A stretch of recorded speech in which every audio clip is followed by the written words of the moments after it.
Hello guys, இது உங்கள் Crackers IAS academy.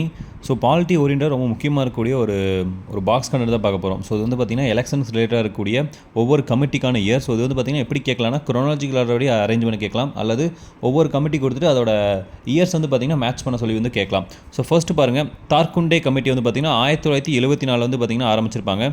அடுத்து பாருங்கள், தினேஷ் கோஸ்வாமி கமிட்டி வந்து பார்த்திங்கன்னா 1990 வந்து பார்த்திங்கன்னா ஆரம்பிச்சிருப்பாங்க. அதுக்கப்புறம் பார்த்திங்கன்னா ஒஹாரா என்பது 1993 வந்து பார்த்திங்கன்னா ஆரம்பிச்சிருப்பாங்க. அதுக்கப்புறம் இந்தர்ஜித் குப்தா கமிட்டி வந்து பார்த்திங்கன்னா ரொம்ப முக்கியமான கமிட்டி 1998 வந்து பார்த்திங்கன்னா ஆரம்பிச்சிருப்பாங்க. அதுக்கப்புறம் இருக்கக்கூடிய law commission of India report என்பது 1999 வந்து பார்த்திங்கன்னா வெளியிட்டிருப்பாங்க. வெங்கடாச்சலியா நேஷனல் கமிஷன் 2002 வந்து பார்த்திங்கன்னா அமைச்சிருப்பாங்க. அடுத்து election commission of India report 2004 Veerappa Moily council வந்து பார்த்திங்கன்னா 2007 கடைசியாக வந்து பார்த்திங்கன்னா தங்கா கமிட்டி வந்து பார்த்திங்கன்னா 2010 வந்து பார்த்திங்கன்னா அமைச்சிருப்பாங்க.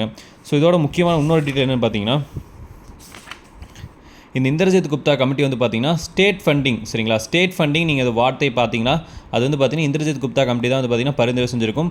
எப்படின்னு பார்த்திங்கன்னா 1998. அது ரொம்ப முக்கியமான கேள்வி. ஸோ இதே மாதிரி யூஸ்ஃபுல்லாக வீடியோ பார்க்கணும், சில மறக்காமல் சப்ஸ்கிரைப் பண்ணிடுங்க.